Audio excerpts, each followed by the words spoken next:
yeah, we're going to do something different today. It seems to be that it's been like a week of firsts. We dipped the new boat in yesterday, which was very exciting, and that went very well, and I was delighted by that because we waited a long time for that. This morning I'm collecting some bees that's going to go in our new hive. Now I know you might be thinking, what the hell does he want bees for? What's this lunatic doing now? We actually have got permission to put hives down at some of our shooting permissions, and we thought that we'd put some beehives in and make our own honey. Why do you want to make your own honey? Why don't you go and buy your own? Honey apparently is quite an adulterable product, and there's been talk of dodgy honey and honey from China being made out of just sugar and colourings. So we're going to make our own, because what the end game is I want to make some of my own mead. So another venture into the unknown. We're going to make some honey, and to do that you've got to get some bees. So I've come down here to a place called Becky's Bees in Andover to pick up what they call a nucleus of bees that are going to go into our hive. I'll just put a picture of the hive up here. Actually, it took a couple of days to put it together and paint it with a special bee paint and make up some sugar syrup and put all the foundation in. It's been 20 years plus since I did this, but I think it's well worth doing. So stick with us. I could get stung here, quite literally, but yeah, let's hope not. Anyway, bee time. You know when you get that impression that you're very much in the right place for the activity that you want to do? It seems like this is happening a lot recently, and check out this. This is Becky's Bees storage operation, and there's bees all over the place. If I hold this up now, there are even some that are just buzzing around on the top bit there. And the place reeks of honey and wax, which is tremendous. Extremely soothing. And Richard has just shown me his honey facility, which is on a massive scale. I'm very impressed by all of this. Look at that. Obviously everything is buzzing in here. The world's biggest centrifuge that I've seen for honey. And inside this tank, heated with a fan, is a kind of a separator. And there it is, going in the bucket, the product. So yeah, kind of amazing. Look at that for a decapper. Obviously this is on a fantastically huge scale. I won't be attempting anything as crazy as this. But yeah, in terms of being the bee place, this is it. Right, so these gents have just organised the nuke and very kindly given me some information. So in a couple of hours I'm going to pop that hole out, and these guys are going to get used to it. So once again, fellas, thanks very much for that. It's been an education. So having collected the nuke, there it's sitting in the footwell next to me. I'm going to put the microphone over, because you can already hear like the seething hive. It's fascinating. Yeah, listen to this.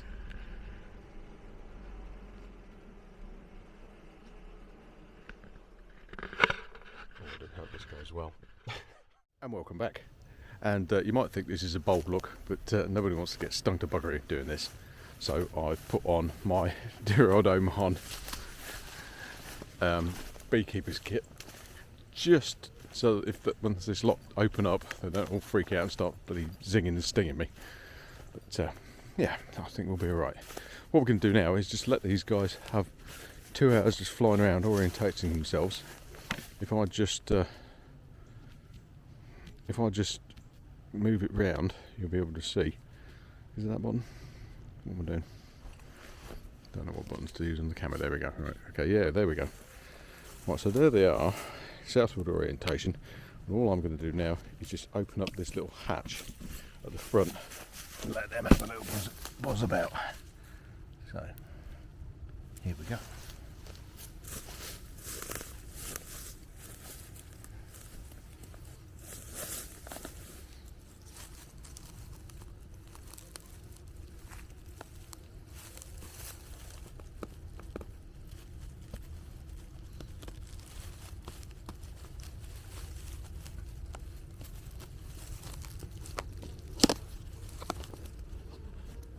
There they go. Hello. Hello, mate.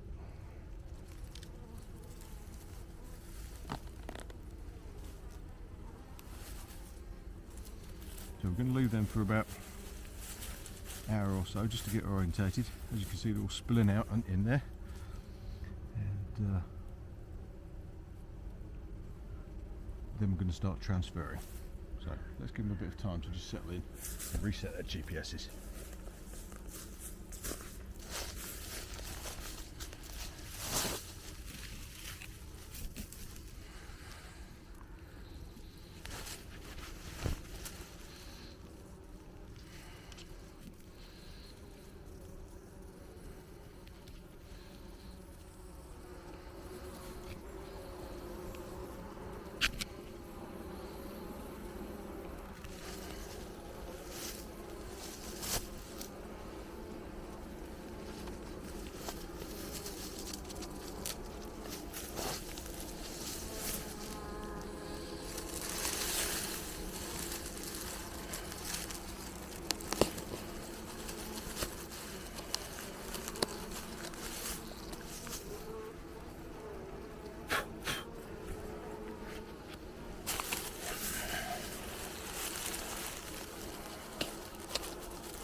Right then, the time has come.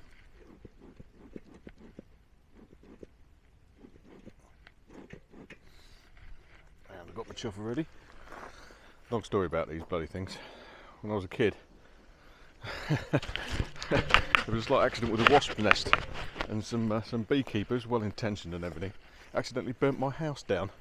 But yeah, that's a story for another time. Right, this smoke that we've got going here is going to subdue our bees so they don't fucking go crazy and sting me to bits. So yeah, the game begins. I'll just put that there for a minute, and then we're going to open up the nuke box. This is actually quite an interesting bit, so we'll just do this and get in a good position. Bear with me. Okay, here we go.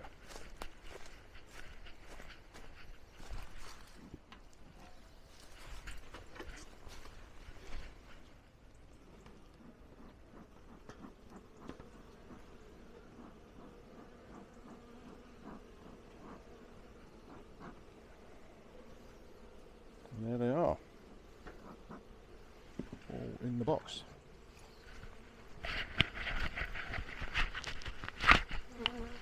Looking good now. I've got to remember the right order for taking these out and putting them in.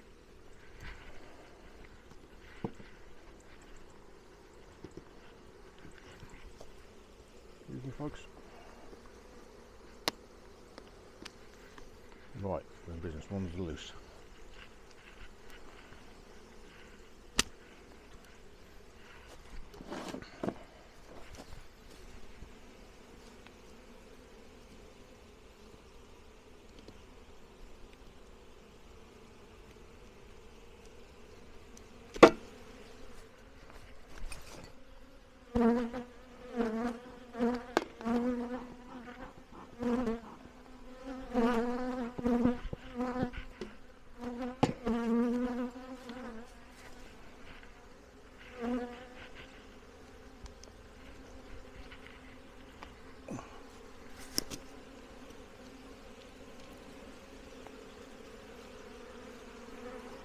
pretty happy.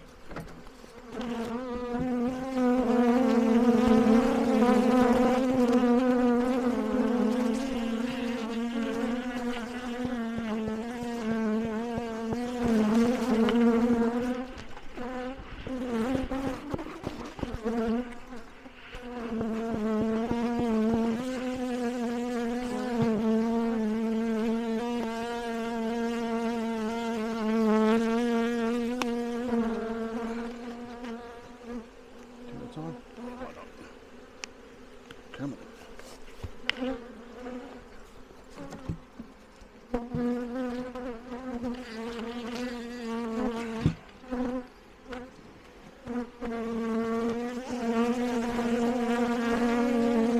The idea with all this is to minimise disruption as much as possible. So Majesty anywhere, which is marked in white. That's the colour of the Shears Queens.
I'm glad I numbered all these because I'm not mess with that.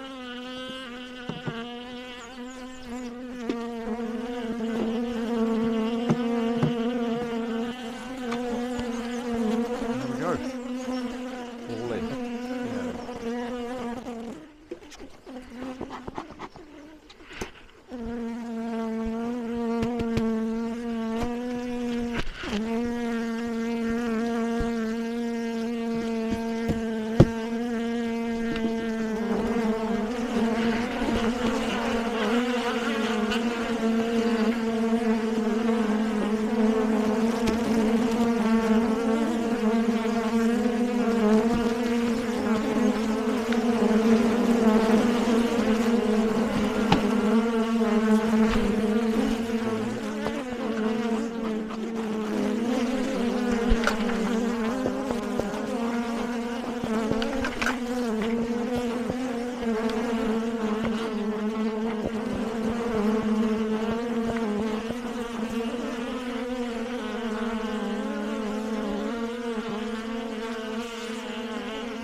There we go. That's the lid going on.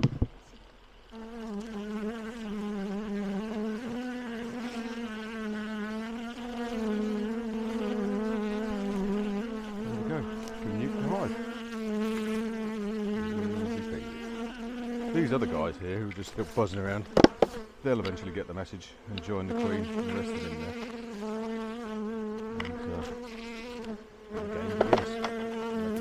So there we go, that was the transfer complete.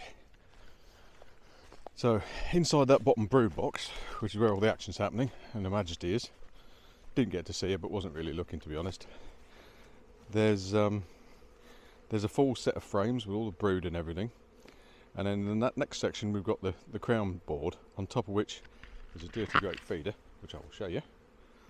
It's all full of sugar syrup, so they've got something to eat. So they've got enough to keep them going for a minute. Well, actually they've got enough to keep them going for ages. As you can see, they're all massing at the front door, which is what they're supposed to do, which is great. and strangely enough congregating around that bee sign that I lasered on. All these bees left in the Corex box, they'll eventually sort themselves out and join the rest of them in the hive and start getting on with it. So that's it, I'm going to leave them for today because that's enough disruption for them, and we'll come back tomorrow and check they're all right. But yeah, nice one. Just on the other side of this little wood is a dirty great pond, so they've got a constant source of